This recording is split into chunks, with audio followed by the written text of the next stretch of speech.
Atina eginan butiko atina eginan yolan geya Jesus ko borgalata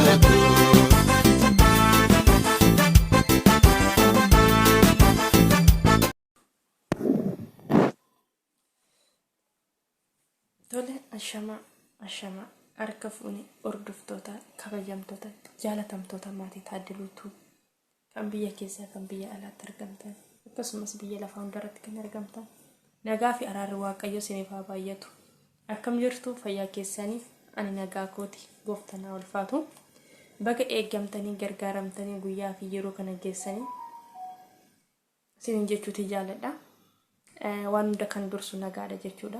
Nagaa yoo jiraate wanti hundinuu jira. Lafa nagaan jiru wanti dhabame hin jiru jechuudha. Kanaaf iyyuu nagaa isiniif haa baay'atu jedha. Akkam jirtu fayyaa keessanii ani nagaa kooti gooftanaa ulfaatu. Tole nagaa kootti aansuudhaani jalqaba irratti jechuudha. Boodanan irraanfadha. Warroonni maatii koo hin taane like, comment, subscribe gochuudhaan akkasumas share gochuudhaan maatii kootti dabalamaa na jajjabeessaa isinin jedha.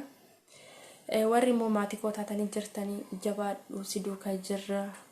Yaada gaariirra jirta. Iddoo akkanaatti dogoggortee jirta jettanii comment, subscribe, like, share gochaa na jajjabeessaa turtanii hedduu sin jaaladha. Hedduu sin kabajaa. Galanni keessan baay'ee guddaadha jechuudha. Gooftaan baraaf jireenya keessan haa eebbisu eebbifamaayi. Maaliif like, comment, subscribe yoo walii goone dadhabbii tokko yookiin baasii tokko nun gaafatu jechuudha. Namni kamillee qubumaan tuqee bira darbuudha jechuudha. Kanaaf iyyuu subscribe gochuu hin dagatiin isinin jedha. Hedduu tokko sin jaaladha. Hedduu tokko sin kabaja. Nagaa kootti aansuudhaani har'a viidiyoo tokko qabadheen kara keessan dhufee jira. Innis maaloo jettanii dhugaa hedduu tokko natti dhagahamee jira naani barri keenya maaliif ni laata? Karamitti deemaa jiru hedduu tokko namatti ulfaata. Obboleetti keenya biyya hambaa keessatti boqottee hedduu tokko natti dhagahama jechuudha. Dhalli namaa kaminuu jireenya ofiin jijjiiraa, maatii koon jijjiiraa, ofaan guddisaa, sabarratti, biyyarratti, maatirratti ba'aa hin ta'u jedheeti lubbuu isaarraa baheeti jechuudha. Gaafa biyya namaatti imalu filannoo lamaanidha kan inni imalu jechuudha. Yookiin nan jiraadha yookiin nan du'aadha jechuudha gaafa biyyarraa dhufnu. Kanaaf iyyuu fedha Waaqayyoos ta'uu danda'a. Hin beekamu ka.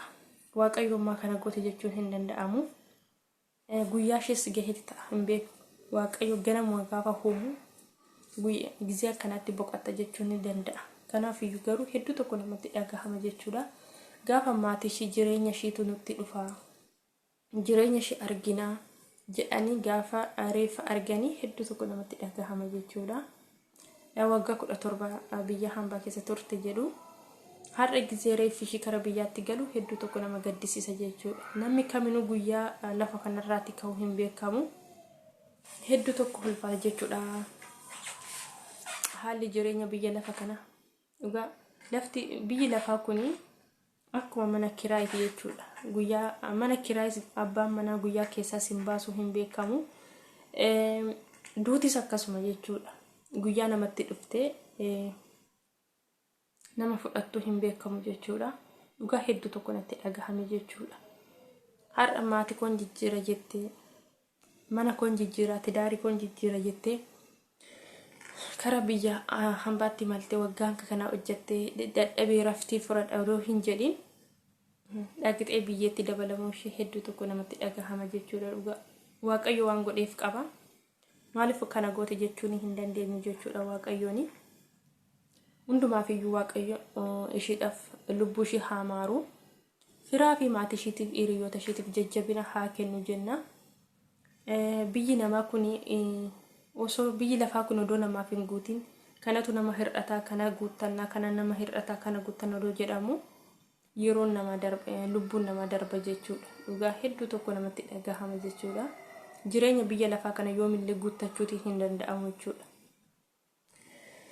Yoomillee guuttachuun hin danda'amu jechuudha. Hundumaaf iyyuu yerootti fayyadamuun barbaachisaadha jechuudha. Kiristoos waan barbaade haa ta'u hanga tokko hojjetatanii kara biyya ofiitti deebi'anii biyya ofii keessatti waan barbaadan hojjetanii maatii ofii biratti illee yeroo boqotanii namatti tola jechuudha. Lubbuun iyyuu maatii bira jiraatanidha, haadhaaf abbaa bira jiraatanidhas du'an oolan waan ta'eef garuu bakka maatii fi fira ofii biratti yeroo boqotan namatti tola jechuudha. Amma tokko yeroo biyya namaa keessatti osoo hojjetanuu odoo asiif achi ergamanuu yeroo du'aan ardii kana irra dhabaman hedduu tokko namatti dhagahama. Akka nama tokkotti hedduu natti dhagahame jechuudha. Waggaa hanga kana jechuun hedduu ulfaata jechuudha. Kanaaf iyyuu biyyi ormaa kuni nama sobdi jechuudha. Birri lubbuu namaa oolchuu hin dandeenye nama fuuldura qabde nama sobdi jechuudha. Gizee umurii namaa fixu, bifa namaa qayyaru, bakka jireenya namaa diddiiguudha jechuudha. Waa baay'ee of keessa qaba jechuudha. Biyyi namaa kun faayidaas qaba, miidhaas qaba jechuudha. Namoonni baay'een warroonni gaa'ela godhatanii biyya hambaa deemanii gaa'elli isaanillee hin diigama. Tokkoffaa kinoo du'aan illee akkasitti karaa biyyaatti deebi'u, sammuu isaaniitu dhabama. Ijoollee baay'ee sammuun dhabamee kinoo meeqa isaaniitu rakkata. Biyyi ormaa kuni waa baay'ee of keessa qabdi jechuudha. Hundumaaf iyyuu Waaqayyo araara isaatiin nu ilaalu sinin jedha. Asuma immoo dabalataanii viidiyoo tokko kan barumsa namaaf ta'u. Daa'imman yeroo har'aa daa'imman kaasaanii billaan irratti ka'aa jira. Kaasaanii namoota sammuun isaanii yaaduu hin dandeenyanii daa'imti xixiqqashuun akkasitti gudeeddamaa jiru.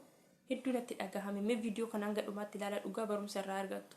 Mucayyoon kun namaan akka tilmaama kootti yookiin waggaa 3dha. Namichi umurii isaa hanga kana gahu mucayyoo hanga kana alaawaa yookiin karameella minaamin itti bituudhaan karaa caakkaa geessee isa daffaruudha jedhu. Haati akkoon yookiin akkooshii qaqqabde jechuudha. Hedduu namatti dhagahama. Biyyi keenya eessatti akka deemaa jirtu anaan gaafii natti huma Kiristoosii. Bakka namni akkamitti daa'ima godhatee haa jiraatu karaa fuuldura. Inni kaani daa'ima madaan abbaa dhukkubu qaba waan ta'eef daa'ima namaas hin jedhanii fuudhan akka indaanqos hin jedhanii qalu bayyesuusim. Inni kaani warri sammuudhaan yaaduu hin dandeenye daa'ima waggaa amma kana fuudhanii caakka geessanii daffaruudhaan amma mucoo kana ajjeesuudhaaf kutateeti kan inni akkasii gochuudhaaf yaadi jechuudha.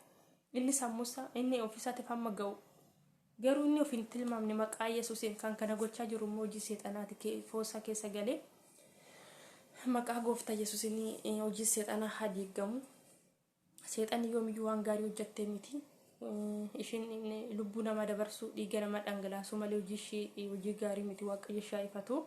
Innaa viidiyoo kanarraallee kana waa barattuun jedha. Hanga dhumaatti viidiyoo kana wajjin tura. Viidiyoo biraatiin hanga walitti deebinutti nagaan naa tura. Hedduu sin jaaladha. Hedduu sin kabaja.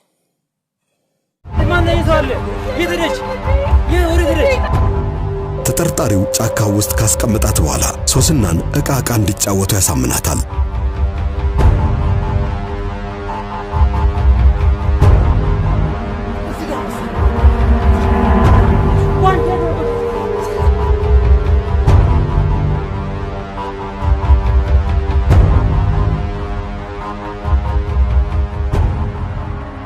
በቅድሚያ የራሱን ሱሪ ያውልቃል። ቀጥሎ የሕፃኗን ሱሪ በማውለቅ መሬት ላይ ታቅፏት ይቀመጣል።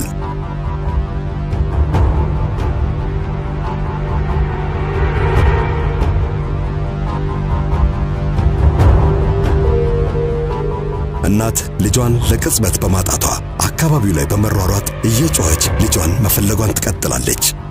ዲሽ ሰራተኛው ወደ ጫካው የሚሄዱትን እናት ይከተላል። በዚህ ሰዓት ሶስና በፍርሃት ልታለቅስበት ስትል አቅፎ በማሳሳቅ ያጫውታታል። ግን ቀጥሎ ያለው ድርጊት ሕፃኗ በሕይወቷ በውል የማትረዳውና ለመግለጽ እንኳን ከሰው ልጅ አንደበትና አእምሮ በላይ የሆነውን ድርጊት እንድትፈጽም ያስገድዳታል።